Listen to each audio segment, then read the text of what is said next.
Shalom TV's exclusive television coverage of Israel in turmoil is made possible in part by Barbara and Arthur Wernicke, Gwen and Ken Asher, Mimi and Saul Cohen, and Dr. Naomi Vilko, MD.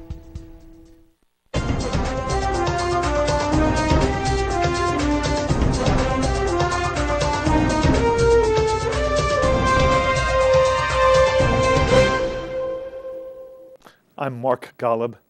Thank you for joining us as Shalom TV continues to provide you with ongoing and exclusive coverage of Israel's defensive battle with Hamas in Gaza in its Operation Protective Edge. I'm sure you all well know that Hamas has been firing literally hundreds of rockets into Israel for months and months prior to Israel's launch of Operation Protective Edge. And please remember, each Hamas rocket, each individual rocket, is both a violation of international law and is an act of war.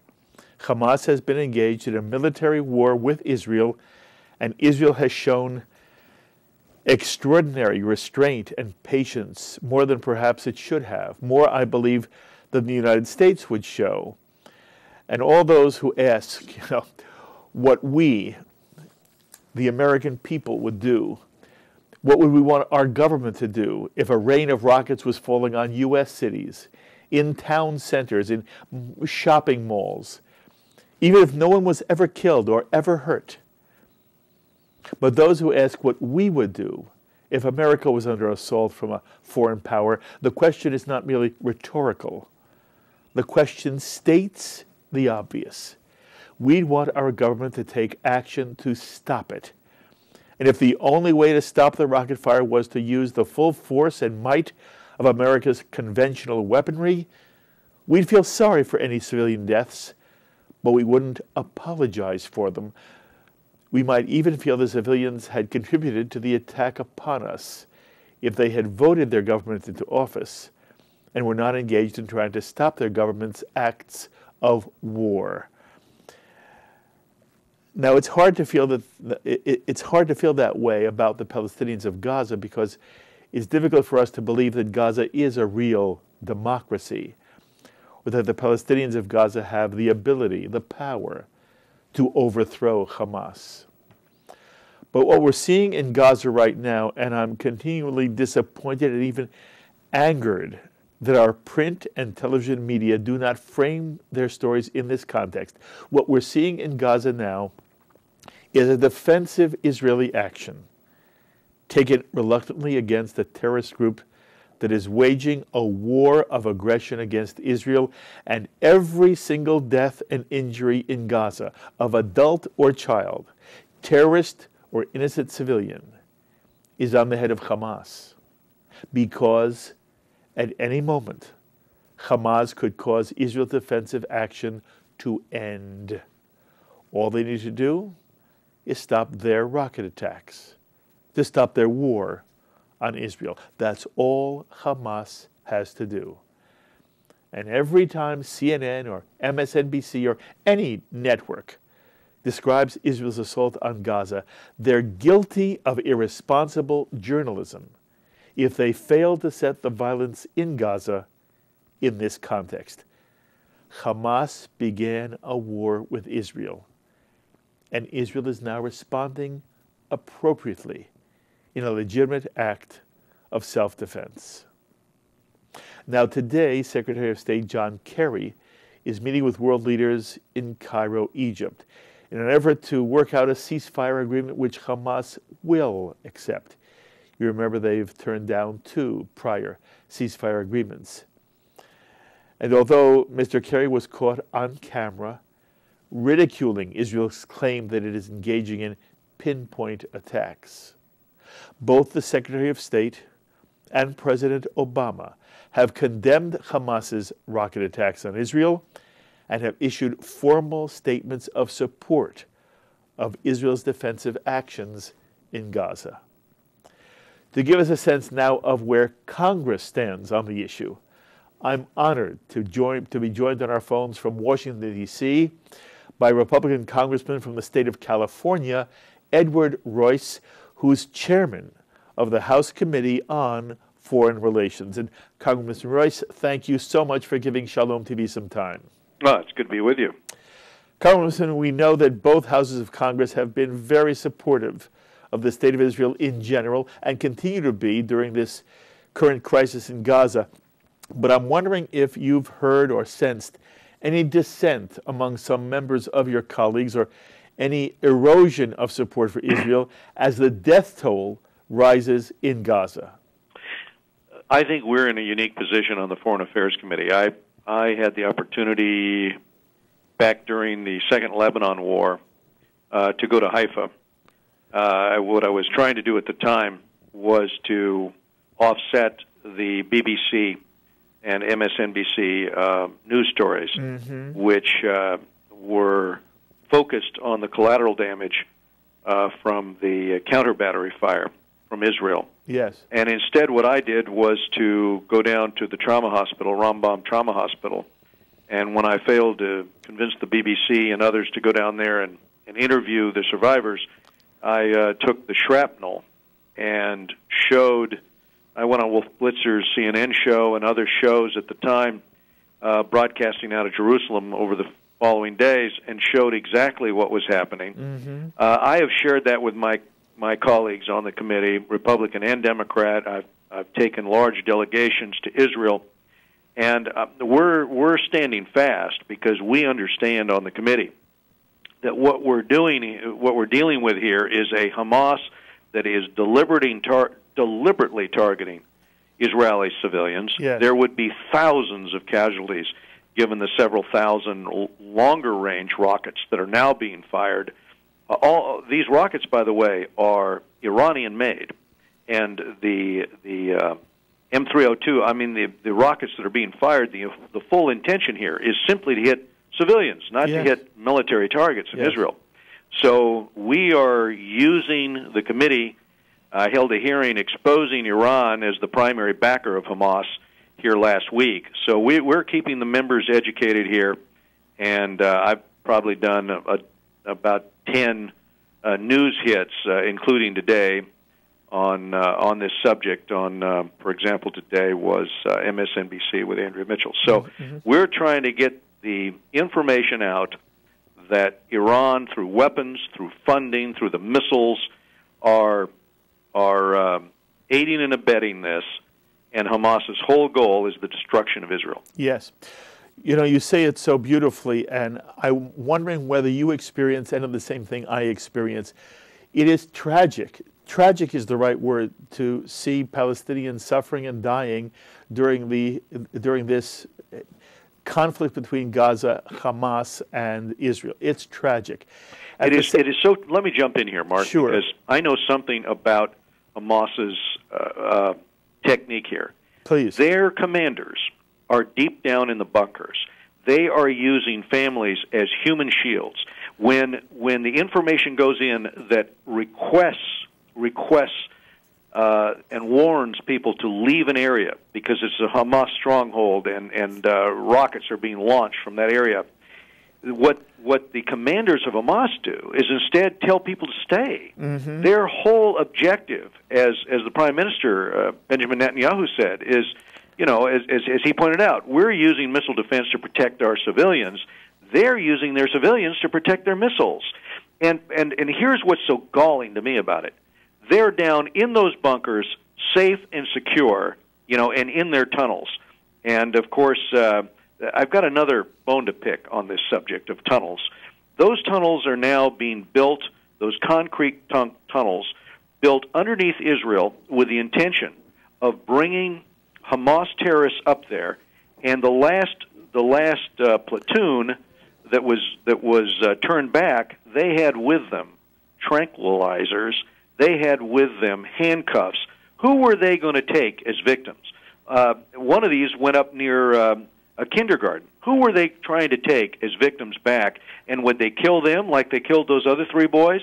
I think that the time has come for the international community here to find its voice to speak out against terror, because if you reward terrorism worldwide, you're going to get more of it. Okay. Whereas if you take a strong position and not only condemn it, but plan to do something about it, we can turn this back. Okay. Again, you say it so beautifully, so I ask you, Congressman, why doesn't MSNBC and CNN, why don't all of the media see it as clearly as you do? Why am I seeing day after day the sort of this sympathy for the Palestinian suffering?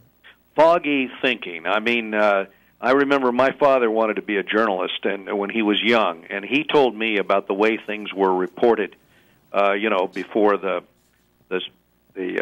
Second World War, during that period in history, when it was plain to anybody who was objective what was going on with German rearmament. And we still had, people, the largest protests, he said, were in Madison Square Garden with people calling for, peace and the American firsters and all of that business. And he said you could just see what was going to happen to the world because we couldn't find our voice to speak or act against what was happening. Well, we have no excuse this time. Yes. We have no excuse. These individuals that we're talking about in Hamas and in Iran, who are the ones who are giving them the weapons, have spoken out about, destroying Israel, about killing 5 million Jews. As my father said, who served in the Second World War and was with General Patton's Third Army and saw the mayhem at Dachau. As he said, when he's still alive, he says, when somebody talks about killing 5 million Jews, 6 million Jews, you had better listen, because we don't have an excuse not to believe them, given what has happened in history.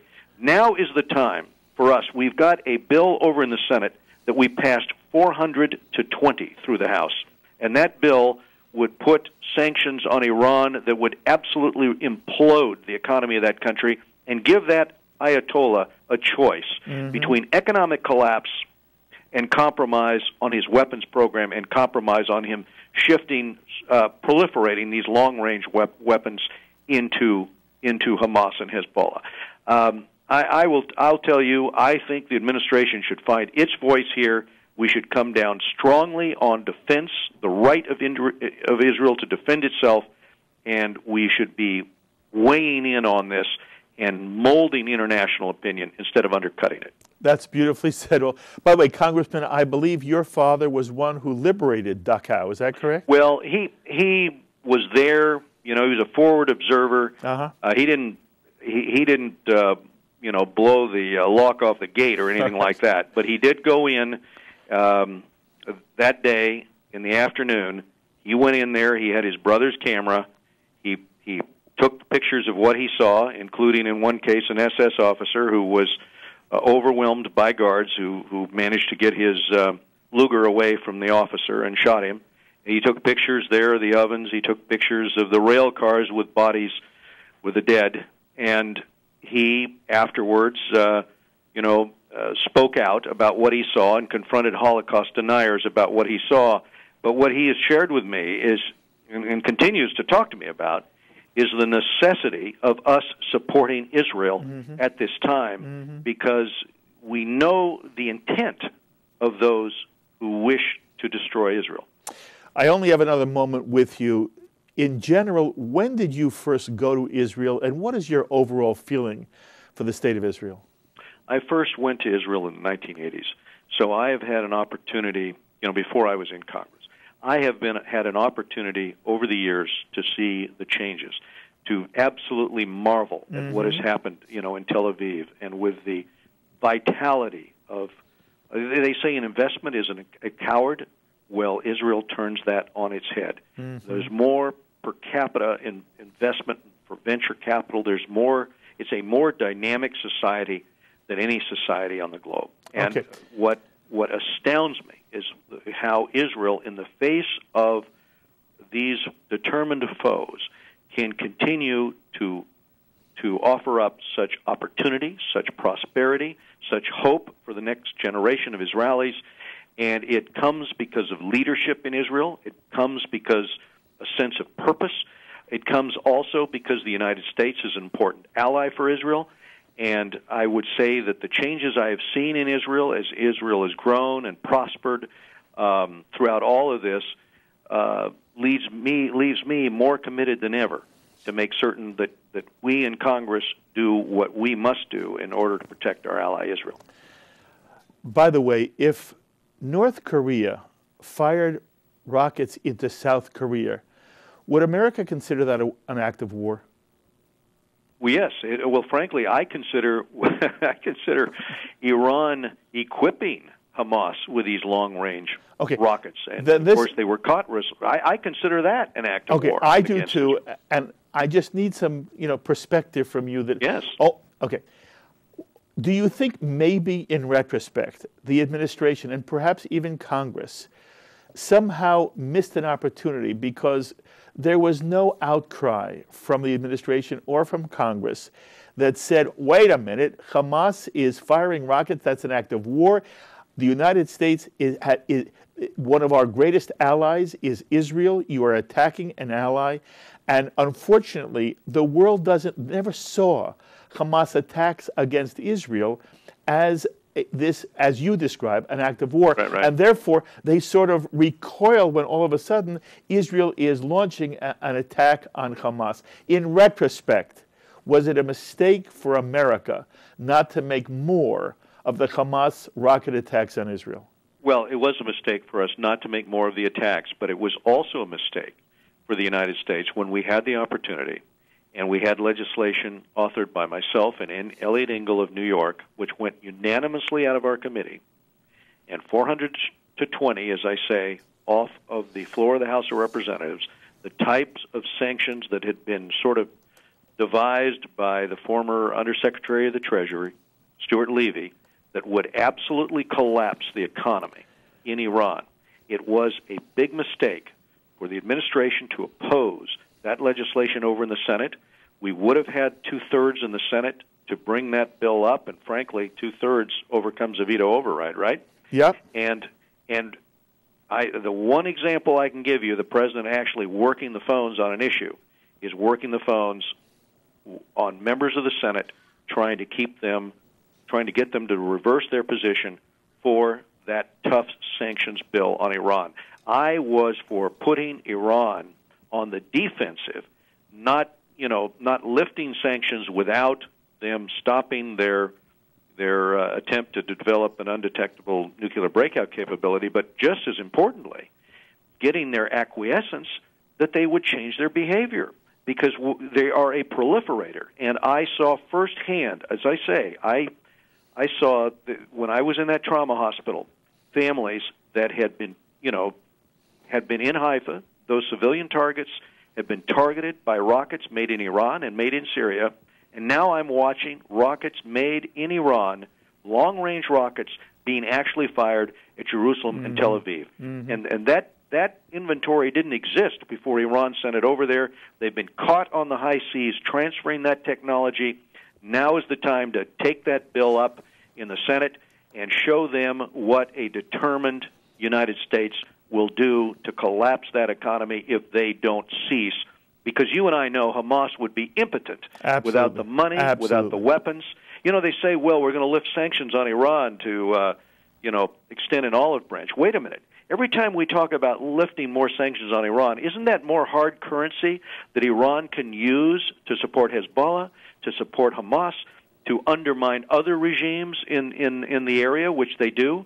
I think this is very, very wrong-headed on the part of the current administration. I appreciate your perspective enormously. It does confuse me as to what the administration is thinking at the moment. But Congressman Royce, it has been most kind of you to spend this much time with us sharing your perspective on Israel's attempt to defend itself from Hamas attacks. I wish you all the best, and I hope we get to speak from time to time. Thank you, Mark, very much. Be well. Republican Congressman from the state of California, Edward Royce, who's chairman of the House Committee on Foreign Relations. And obviously he takes a very strong stand on, not on pro-Israel, but also against Iran. And most of us appreciate that kind of perspective. We'll see where it goes in Congress. It's also interesting to hear him say that, yes, he would consider missiles or rockets fired from North Korea and South Korea an act of war. And then he says he considered the firing of Hamas rockets into Israel an act of war. Israel is an American ally. And he said very briefly, but he said, in retrospect, it has been a mistake for the American administration and for Congress not to define it as an act of war against America's, what? Is Israel America's closest ally or one of America's closest allies? It was a mistake not for the United States not to make that argument, because it would have helped put things in perspective now. On Shalom TV, you're watching our exclusive ongoing coverage of Israel's war with Hamas in Gaza. And of course, it's always good to get a first-hand update from Israel itself. And just before we went on the air, I had the chance to speak with someone from the Israeli Foreign Ministry in Jerusalem, Paul Hirschson. Here is that conversation with Paul Hirschson. And Paul Hirschson, thank you so much for joining us. Mark, thank you for having me. It's a pleasure to be with you. Thank you. Paul, I want you to give our audience an update as we end. I believe this may be the 15th day of the operation. Where do things stand from your perspective? Oh, Mark, right now, as we speak, sirens have gone off in some 15, 20 different locations across Israel, including in the center of the country. The rocket missile fire continues at a marginally diminished rate. And the second arm of Hamas's military strategy, that of the terror tunnels, has emerged as a horror story, not out of a science fiction movie, but out of reality. Hundreds of tunnels, 4 or 5 meters underground, tens of them traversing the international frontier into Israel, some of them a mile and a half long, that you can drive vehicles down with oxygen supplied, electricity supplied, weapons depot sites, command and control centers, and tunnels out of which they are injecting their people, armed activists, terrorists, into Israel with the view of wreaking havoc. Mm-hmm. The military is working extremely hard. The military has downgraded and depleted both of these two arms, terror tunnels and the rockets, quite significantly, but there's work to go still. Mm-hmm. Paul, how would you define the objective of Operation Protective Edge? Look, let's remember, just to put it into context, let's remember we didn't want to be here in the first place. From the 12th of June until the 7th of July, the roughly 3-week period when the rocket fire on Israel increased dramatically from the Gaza Strip, Israel said repetitively, Israel said openly and publicly, Israel said privately to all the diplomatic channels that quiet would be answered with quiet, calm would be met with calm. We didn't want to be where we are now. This message was rejected out of hand by Hamas. The military was instructed to put a stop to this. The goal is very simple. The goal is to bring back a sense of calm and quiet, normalcy to the lives of the Paul, do you want to demilitarize Gaza? Control as far as is possible the terror machine, the infrastructure that is being built up over some years in the Gaza Strip. Okay. Look, Paul, you're with the Foreign Ministry of Israel. I want you to try to explain something to our audience. If rockets are fired across a sovereign border into a nation's sovereign territory, that is, by definition, a formal act of war. At that point, the nation which is receiving the rocket fire has every right to defend itself. We would like it to use the minimum force necessary, but whatever force is necessary, the aggrieved party, the nation under attack, has the right to respond.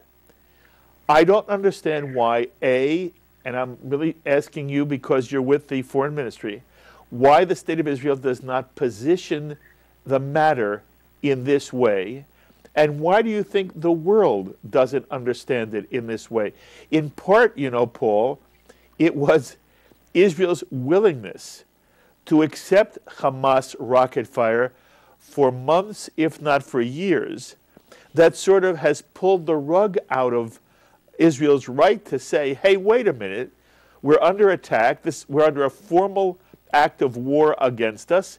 In a formal act of war, we have the right to respond militarily, and no one should criticize us for anything we do once we're in a defensive war. I want you to explain to me, why isn't Israel saying it that way? Why do you think the world is not portraying it that way? Here's the deal. First of all, we do say exactly that.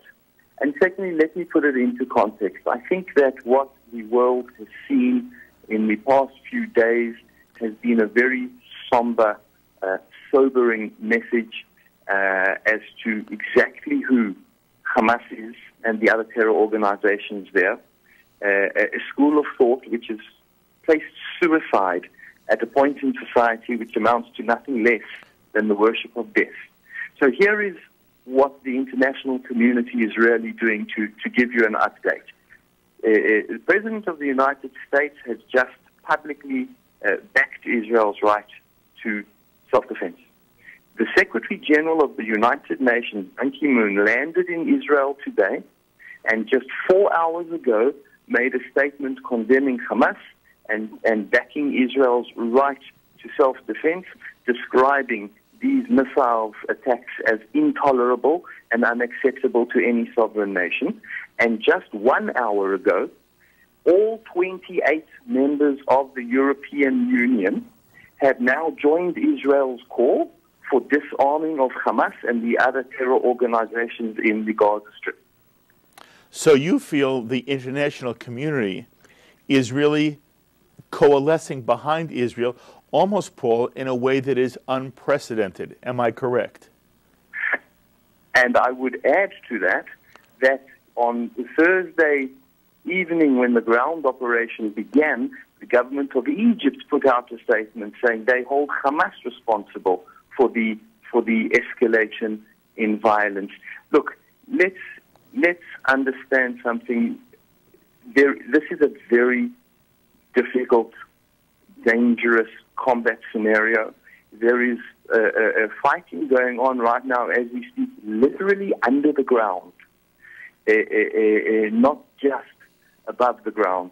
Hamas, the stories that are emerging in the last 24 hours from our soldiers who are there on the ground includes one more low point in Hamas's history of war crimes, and that is the activation of child soldiers, which I suppose we shouldn't really be surprised about, since the Hamas spokesperson last week proudly said that they would put a grenade in the hand of every child in Gaza. I think that the international community is looking very carefully at what's going on in what is essentially the modern manifestation of warfare in the 21st century, that between the nation state, which abides by the rules, the functional liberal democracy, in a very difficult situation, up against the non-state actor who acts out of uniform, which is a war crime, inside civilian neighborhoods, which is a war crime, activating child soldiers, which is a war crime. And I think that the international community is beginning to understand that Israel is activating the relevant amount of force in order to get rid of what is a very stark threat to the public. This is not an easy situation that we're in. We're paying a deep price, as are, I may add, the people of Gaza, paying a very steep price. But we have the right, and more than that, the obligation to defend the public in Israel, and the Israeli military is moving forward street by street and tunnel by tunnel, and we are cutting off both arms of the Hamas military strategy, the rockets above the ground and the tunnels beneath. Paul, I love the way you describe it. I wish you were on every American television channel, that your words were in every op-ed piece, in every newspaper across the world. You say it, and from our perspective, if I could, I'd like to tell you just one very short story. In the last couple of days, we have lost amongst our soldiers 2 immigrants from the United States of America. Yes. One of whom was a supporter of the Maccabi Haifa sports club in Haifa. Yes. With our family here in Israel. The sports club put out a message yesterday saying he's a lone soldier. He's a soldier here on his own from the United States of America. He's a fan of our club. We're calling on our supporters to come to his funeral. 20,000 people turned up at the funeral. Amazing. It was impossible to get in. There was log jam throughout the entire area surrounding Haifa. People got in their cars from all over the region and drove to embrace our brothers. Mm-hmm. No other word.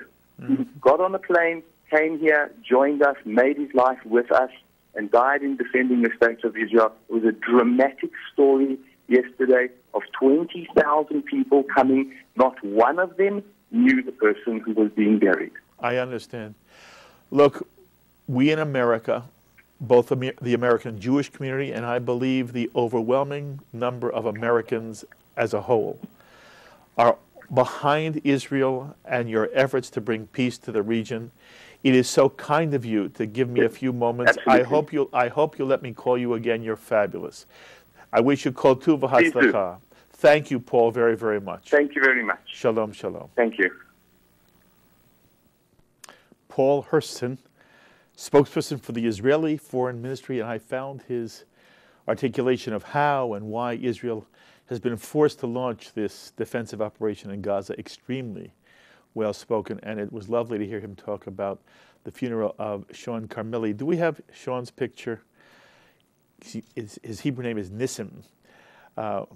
But again, here is Nissim Sean Carmeli, who went over to Israel, and he was living in Beersheba with his two sisters. His parents are native Israeli, and he was one of the casualties in the ambush of the Golani Brigade that took place on Sunday. And it was nice to hear Paul describe how 20,000 Israelis come out, and they didn't know him, but it didn't matter. And it says something about the state of Israel, and it says something that makes us all proud. At the same time, while Ed Royce and Paul Hirschson explain why Israel is not the bad guy in Gaza, the American media continues to spin the story in a very different way. They tend to spin it against Israel. In today's Wall Street Journal, Thane Rosenbaum, whom you know very well from Shalom TV, Thane published an op-ed piece entitled Hamas's Civilian Death Strategy. Hamas's Civilian Death Strategy. It's generated a good deal of heat, and I'm pleased to have Thane on our phones right now. I'll remind you that Thane Rosenbaum is a professor of NYU's Law School, where he's the director of the Forum on Law, Culture, and Society. In addition to being an award-winning novelist and writer whose most recent book is a nonfiction entitled Payback, the Case for Revenge. Thane, thank you so much for joining us. Thank you for including me, Mark. So Thane, what drove you to write the piece you published in the Wall Street Journal? What's your point? Well, I've been active these last 3 weeks. I've published a number of pieces in Haaretz and the Daily Beast and even the Times of Israel, so I've been busy. But where I come in as a human rights law professor and someone who's interested in questions of moral justice is to try to clarify issues that are confusing for people. For instance, in this instance, the idea of innocent civilians. The idea here, I wrote another essay for the Daily Beast about disproportionate loss, because these are really the issues that, seem to be appalling the world, right? How come there are so much death among Palestinians and so little or so few dead Israelis? Yes. And isn't that patently unfair? And doesn't that suggest that something is morally wrong? And so I wrote one piece about disproportionate loss. And what is a disproportionate retaliation? And, one of the things that was interesting about that is, Hamas's rockets are intended to annihilate all the Israelis. The fact that Iron Dome works so well and that Hamas can't shoot straight because they're never firing at anybody doesn't change the fact that their intent is attempted murder. And so that's That's one way to understand disproportionate loss. But when it comes to the idea of innocent civilians, look, this is a very different war zone, an asymmetrical landscape. Hamas doesn't come out and fight in a uniform. You don't know what they look like. I said in the essay that a militant looks like a pharmacist. They all look the same. There's no battlefield. The battlefields are apartment complexes and schoolhouses and mosques. How are the Israelis to know, who's an innocent civilian and who's a Hamas militant?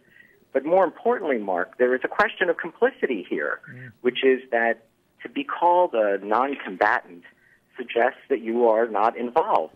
And when you freely elect Hamas as your elected representative, and you invite them to your house to actually live in your house and use your home as a base of operation, and when you listen to their orders to not let your children go outside because you need to sacrifice them to some greater martyrology, all I was saying was that is a very different kind of innocent civilian from what we saw in Hiroshima, Nagasaki, Dresden, right? Even the shock and awe of Iraq, right?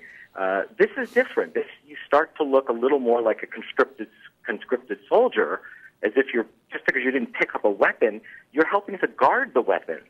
And I just think that we should just be careful before we use words so casually, like, innocent civilians, collateral damage. Those words are usually used in instances where people are simply not involved at all. And in this case, very many people in Gaza are. Okay. Is it true that you've taken some heat for this article? Yes.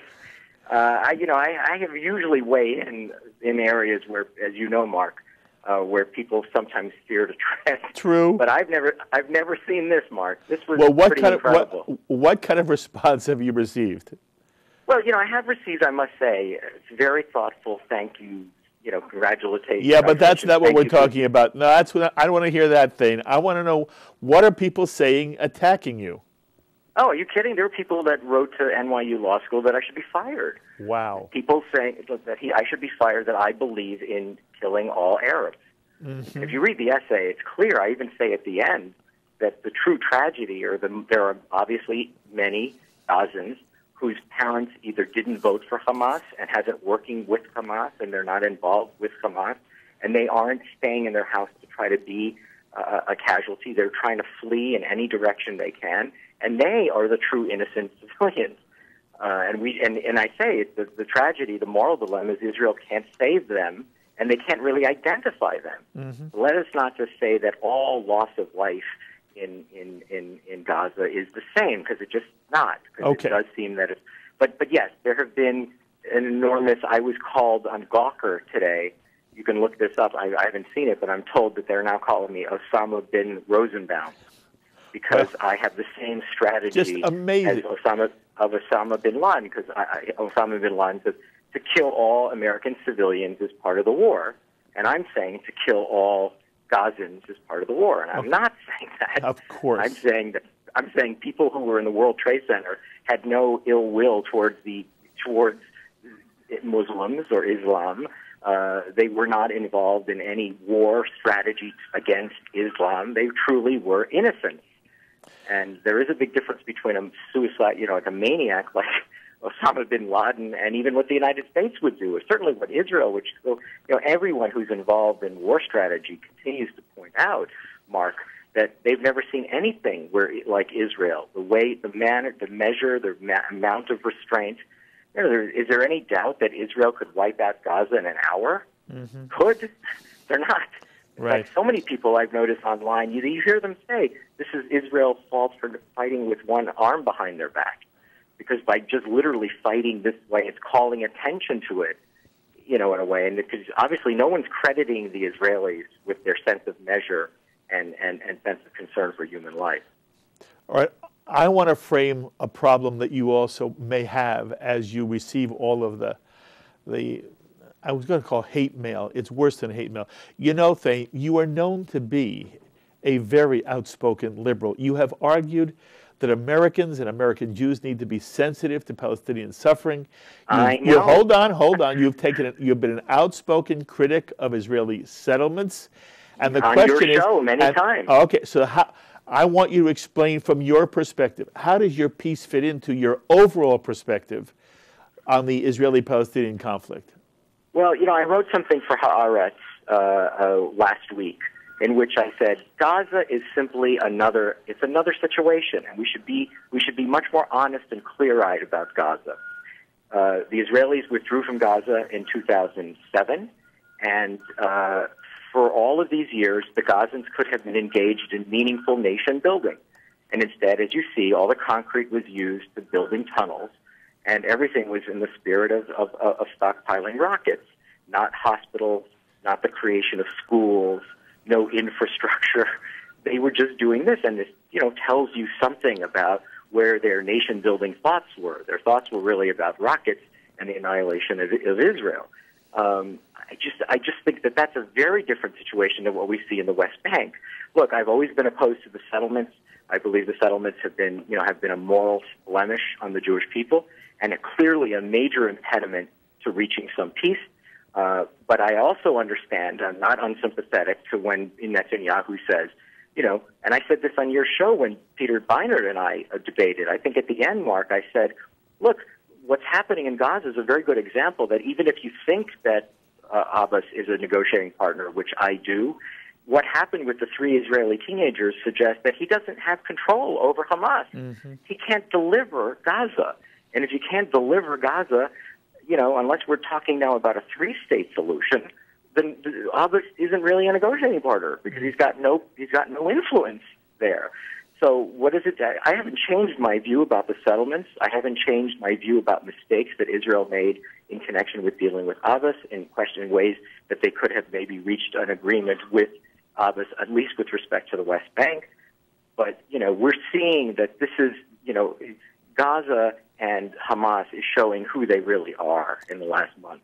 Okay. This is who they are, and this is the dilemma that for even liberals like myself, mm-hmm. we look in a clear-eyed way at Gaza, and unless you're totally delusional, you have to be able to say, how is this going to work? Because that part of the Palestinian universe is not in any way peaceable. They're not looking for a peaceful solution. I know. And unless something dramatic happens, I don't see how this is going to work.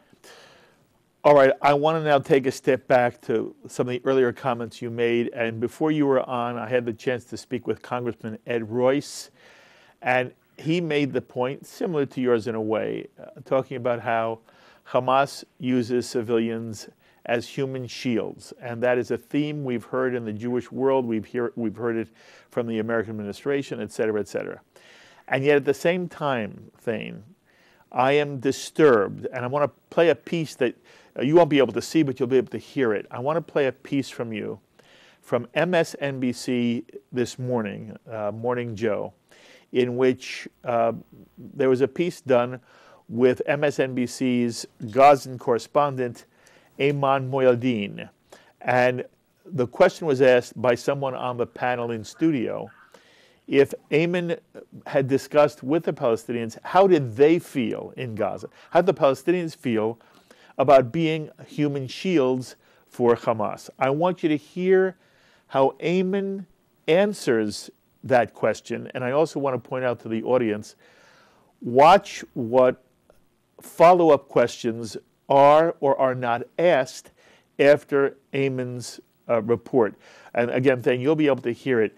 But Sloan, if we can play that piece, I want to play this piece from MSNBC this morning. The population being used as human shields. These are people who just want to live their lives. What can you tell us? What's your sense of the feeling among the population of Gaza, Gaza City, about this ongoing issue?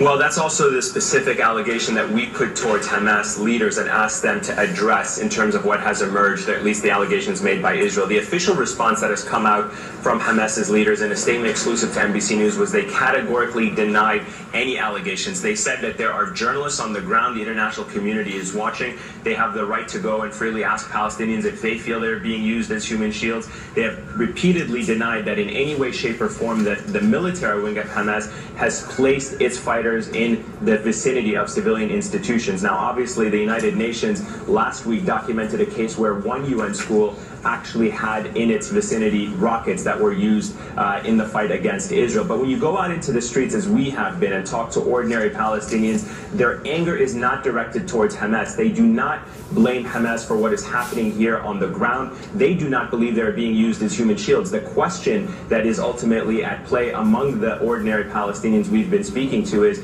the amount of force that is being used by Israel. We've heard the Israeli argument that they're using precision strikes and surgical strikes, but the reality is we're seeing whole neighborhoods destroyed, we're seeing entire buildings collapsed, and we've seen at least 18 medical facilities that have been affected and damaged as a result of this. From the perspective of the Palestinian people, the only thing that is affecting their daily lives is what they say is the Israeli attack on Gaza at this point. It is not Hamas, who in their eyes, again in their eyes, say they are simply fighting and resisting Israel's aggressions on the Gaza Strip. All right, Eamon, thank you very much.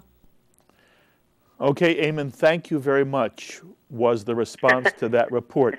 Not any question of follow-up, but yeah. Eamon, now, just for our audience's sake, and then I do want you to respond, Thane, what you heard Eamon report on SMBC is that the statement that Hamas is using civilians as human shields is only an allegation from Israel, that it is categorically denied by Hamas. They do not use civilians, and that there are journalists on the ground, and Hamas invites the journalists to talk to any Palestinian. And lo and behold, Eamon spoke to ordinary Palestinians who say they are not being used as human shields, and they're only worried about the force being used by Israel. And at one point, this was not in the clip we just played, the word that Eamon uses to describe what Israel is doing is the word massacre, that it is an Israeli massacre of Palestinians. Now, that's in contrast to what Ed Royce and Thane Rosenbaum describe and what you talk about in your piece, Thane. And my question for you is, what in the world is happening to this story in the American media that MSNBC could have a journalist analyze the news the way he does and present it the way he does, but also there is no challenge to it, no follow-up to it? What does this say to you, Thane? Well, look, the Palestinians, for all of their talk that they don't have any supporters in the United States, they do, because this is this sort of strategy where they yell disproportionate loss, Israelis are murderers. Now we see the talking point on the Israeli side is what? Human shields, right? So one side screams disproportionate loss, the other side says human shields. Now we're seeing a new frontier has opened up in the kind of misdirection of the spin on this, where now we're hearing no human shields, right? Obviously, this is a new attempt, because this is the first time I've heard, frankly, Mark, that this is now becoming part of the story. Mm-hmm. Let's go talk to ordinary citizens on the ground, ask the Gazans, are you a human shield? And they say no. And we have there's no doubt that that's what they've been told to say. Say, no, you're not. We don't believe that. We have no, there was reports in the last incursion, 2010, that the Gazans, who obviously have a short memory, were very furious at the end because they didn't see what they achieved after 2010 when they looked around and saw all those destroyed homes. And they said, look, Hamas went too far. I can assure you that'll happen this time too. But this is another spin. It's just a strategic way to counter. We live, as you know, you're in this business, we live in a world of sound bites. And now that's a new sound bite. There are no human shields. Yes. And that's a way to neutralize. You've heard, all the Israel, especially Netanyahu, has invoked the word human shield. So you can just see it's a little almost like fencing. One side says disproportionate loss, the other side says human shields, and now they say, what are you kidding? We love Hamas. No human shields. Okay. Let me just remind your viewers, before the incursion happened into Gaza, during the period of time with the 3 weeks, with the weeks waiting to try to find out what had happened to the 3 Israeli teenagers, they went to the woman in Gaza who's the mother of one of the 2 suspects. And you remember what she said. She said, I don't believe that it was him, but if it was, I would honor him, for what he did, for the cause, as if I would give my own life for what he's done.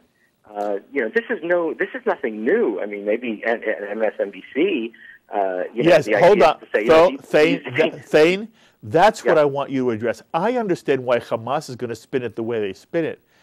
I want you to react for me because maybe I'm alone here, or maybe I'm not seeing something or being unfair. My reaction was, what irresponsible journalism MSNBC is guilty of if their correspondent mouths this nonsense and there's not even one question of follow-up.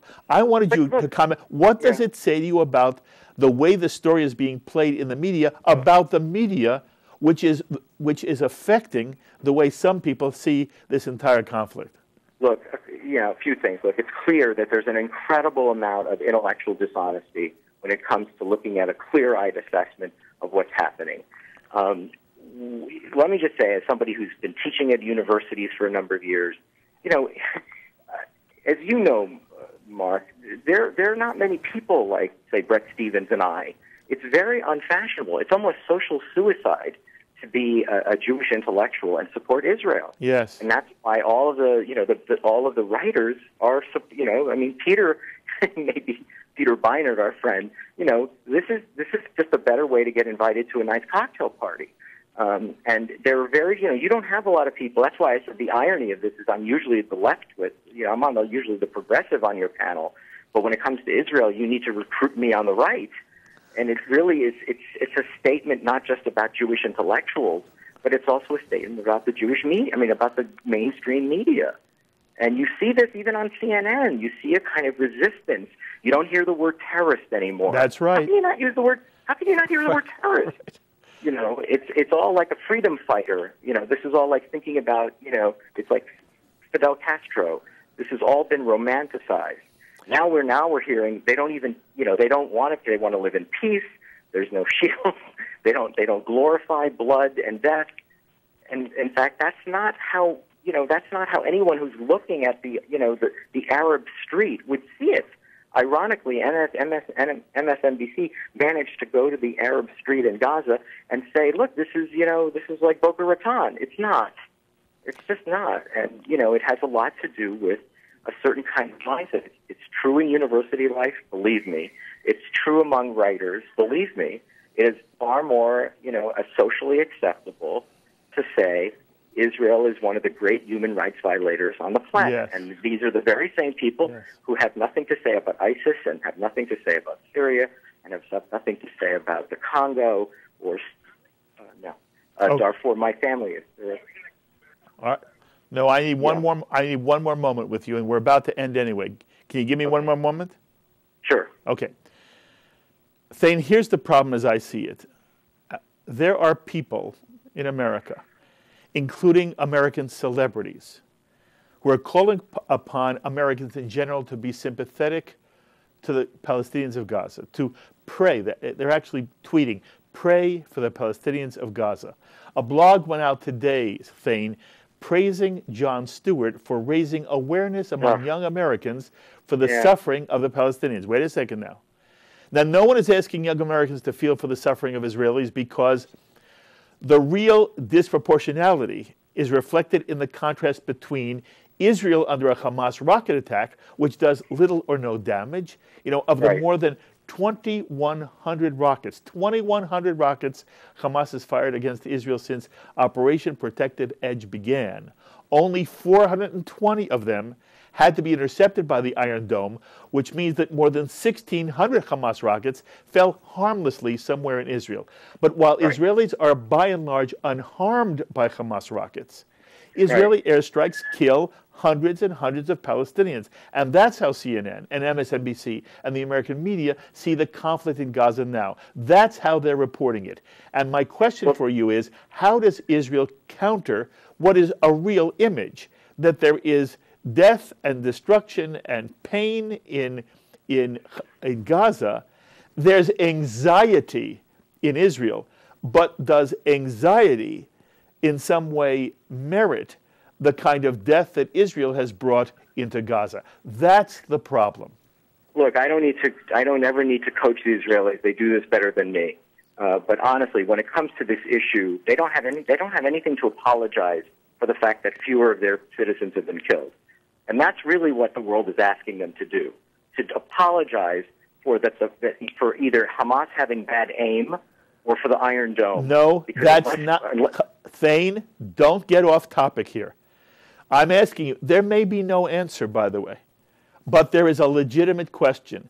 If Israelis live with anxiety, does that give them the right to kill Palestinians? That's the way it's being framed in the American media. What's your answer? But there's no way. Look, we have to believe, simply because the amount of attention that this story gets, that this is more than just some, passing interest about a regional conflict.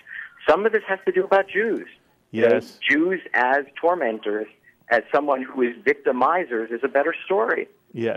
This is simply a better story. And Jews not only as victimizers, but Jews that aren't even dying. They're not even getting killed in this war. And I just think that there is a reason for this story. And some of it has to do with anti-Semitism, and a lot of it just has to do with a spin about the Palestinians being treated as more special. But, in an essay I wrote recently for Haaretz, I said, think about the Palestinians compared to the Kurds.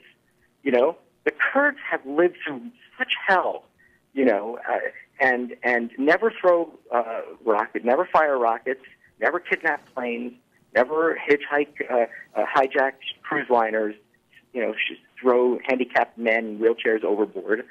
There is something really creepy and romantic about the Palestinian cause. Yes, Thane, I have to interrupt you only because I'm grabbed by the clock. I love talking to you. I have to continue this conversation with you. Kol Tuv and Yasha Koach on a fabulous piece in the Wall Street Journal, right?